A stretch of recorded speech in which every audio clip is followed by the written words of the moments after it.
Good morning student. आज हम 8th class में सामाजिक पाठ 10 है आपदा एवं आपदा प्रबंधन।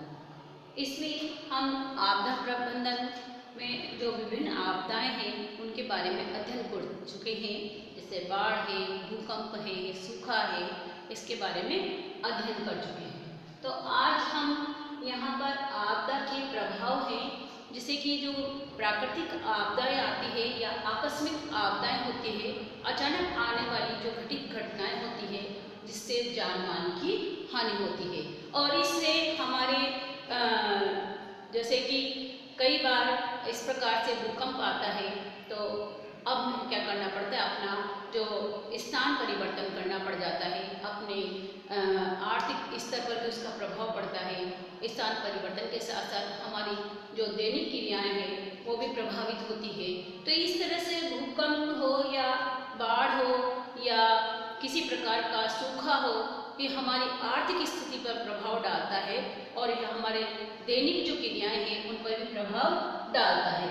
तो आपदा प्रभाव के कुछ इस प्रकार के बिंदु के आधार पर हम अध्ययन करेंगे कि आपदा के प्रभाव क्या क्या हो सकते हैं। जब भी प्राकृतिक आपदाएं आती है या आकस्मिक घटित जो घटनाएं होती है जिसका मानव जाति पर क्या प्रभाव पड़ता है, क्योंकि मानव जाति इस प्रकार से मनुष्य की हर गतिविधि पर प्रभाव डालती है और इससे वो जान माल की तो हानि होती ही है, परंतु उसका जनजीवन सारा अस्त व्यस्त हो जाता है। कई बार तो इस प्रकार आकस्मिक घटित घटनाएं होती है या आकस्मिक आपदाएं आती है, मनुष्य को संभलने का मौका ही नहीं मिलता, उसका सारा जीवन या सारी जो पूंजी है वो तहस नहस हो जाती है। तो इसका आपदाएं जो होती है इसका हमारे जीवन पर बहुत ही प्रभाव पड़ता है। और इसी तरह से यहाँ पर आज हम देखते हैं कि आपदा की क्या क्या प्रभाव है। आपदा का प्रभाव जन जीवन की हानि तो होती है, जनधन की हानि होती है, इससे हमारा कार्य जो प्रणालियाँ हैं वो भी उस पर भी प्रभाव पड़ता है, वो भी अस्त व्यस्त हो जाती है। एक आपदा समाज की सामान्य प्रक्रिया को बाधित करती है। समाज में जो क्रियाकलाप चलते रहते हैं उन सभी क्रियाकलापों को बाधित करती है, जैसे कि कभी बाढ़ आ जाना, कभी भूकंप आ जाना, कभी इस प्रकार से प्राकृतिक प्रकोप के कारण कोई महामारी फैल जाना या इस तरह से सूखा पड़ जाना। तो ये क्या करता है, पूरे समाज की प्रक्रिया को क्या करता है, बाधित करता है। इसी तरह से जीवन और संपत्ति की बड़े पैमाने पर हानि होती है। कई बार भूकंप के जब झटके आते हैं, भूकंप के कारण जमीनों में दरारें आ जाती हैं, मकान के मकान ध्वस्त हो जाते हैं, तो इससे बड़े पैमाने पर संपत्ति की हानि होती है, क्योंकि जीवन की हानि के साथ साथ संपत्ति की भी हानि होती है। कई सार्वजनिक जो स्थल हैं वो ध्वस्त हो जाते हैं, कई लोगों के मकान या पूरी जमा पूंजी वो पूरी तरह से धराशायी हो जाती है। तो इससे हमारे जनजीवन पर भी काफ़ी असर पड़ता है। तो देखो, भवनों, पुलों, बांधों एवं संचार प्रणाली भी बाधित होती है।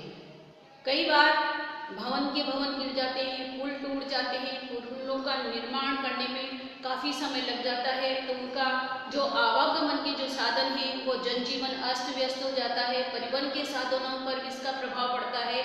और संचार की जो प्रणालियाँ हैं वो हम एक स्थान से दूसरे स्थान पर जो वार्तालाप है वो नहीं कर पाते हैं, संचार भी बाधित होता है। तो इस तरह से जो प्राकृतिक आपदाएं आती है उससे सभी तरह के जनजीवन अस्त व्यस्त हो जाता है और सभी प्रणालियाँ बाधित होती है। इसी तरह से पर्यावरण की भी क्षति होती है। तो कई प्रकार से भवन निर्माण जो भी हैं वो ध्वस्त हो जाते हैं और पानी में पुल टूटने के कारण पानी गंदा हो जाता है, या इस प्रकार से ज्वालामुखी हो या भूकंप हो उससे निकलने वाला जो लावा या उससे पदार्थ चारों तरफ का पर्यावरण प्रदूषित कर देते हैं। इसी तरह से इस पर्यावरण की तो क्षति होती है, पर्यावरण की क्षति के साथ साथ मानव जीवन का भी इस पर बहुत गहरा प्रभाव पड़ता है।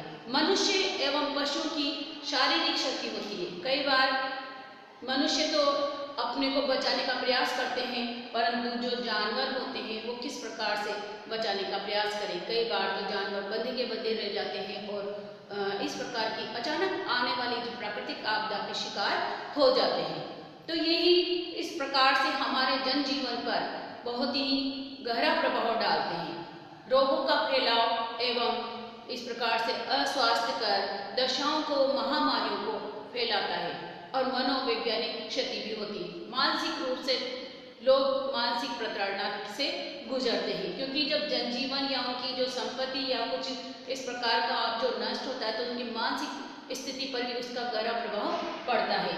तो कहने का तात्पर्य ये है कि आपदा का जो प्रभाव है हमारा जनजीवन पर होता है, मानसिक शारीरिक दोनों तरह से होता है। हमारी धन संपत्तियां नष्ट हो जाती है, इस तरह से कई प्रकार जल की आपूर्तियां रुक जाती है, बिजली का जो खंभे गिर जाने के कारण बिजली की आपूर्ति रुक जाती है, सुरक्षित जो भंडारण है वो खराब हो जाते हैं और इस प्रकार से आने जाने की जो समस्याएं उनके लिए भी गंभीर समस्याएं बन जाती है। पुल टूट जाते हैं, बांध टूट जाते हैं, तो अचानक बाढ़ की जैसी स्थिति आ जाती है, लोगों को संभलने का मौका नहीं मिलता। इस तरह से हमारे जनजीवन पर काफी आपदा का प्रभाव पड़ता है।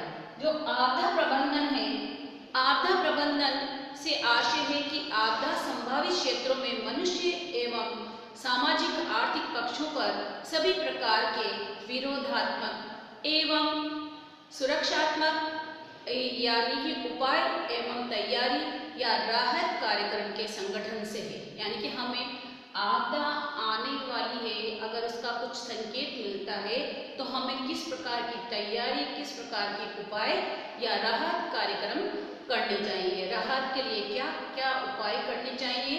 तो आपदा प्रबंधन के इस प्रकार से 3 चरण दिए गए हैं कि हम निर्धारित क्रिया किस प्रकार से, और आपदा आने वाली है अगर हमें कुछ मौसम विज्ञान के अनुसार अनुमान हो जाता है तो हम उस आपदा से निपटने के लिए पहले से ही क्या तैयारी कर सकते हैं। जैसे कि चक्रवात आता है तो हमें मौसम के से पता चल जाता है कौन से क्षेत्र से कहाँ से चक्रवात उठने वाला है, तो हम उसकी जानकारी से हम कुछ क्षति को बचा सकते हैं, मानव जाति को बचा सकते हैं।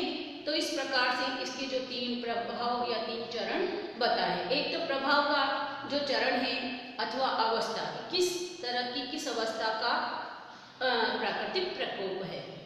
दूसरा पुनर्वास या पुनर्निर्माण की अवस्था, जब प्राकृतिक प्रकोप के कारण भवन निर्माण या किस तरह की स्थिति पैदा होती है तो उसका पुनर्निर्माण किस प्रकार से किया जाएगा। सांकेतिक दीर्घकालीन विकास एवं आपदा के लिए तैयारी से संबंधित चरण, कि हम इन आपदाओं से किस प्रकार से निपटेंगे और किस प्रकार हमारी तैयारी रहेगी। तो इस तरह से आपदा प्रबंधन में होने वाले जो घटनाएं हैं या घटित जो भी हमारे चरण हैं उसके अनुसार हमें क्या करना चाहिए, तैयारी करनी चाहिए। तैयारी करने के लिए यहाँ पर देखते हैं कि प्रभाव अवस्था के 3 घटक दिए गए हैं कि हम प्रभाव अवस्था के 3 घटक के माध्यम से किस प्रकार से तैयारी कर सकते हैं।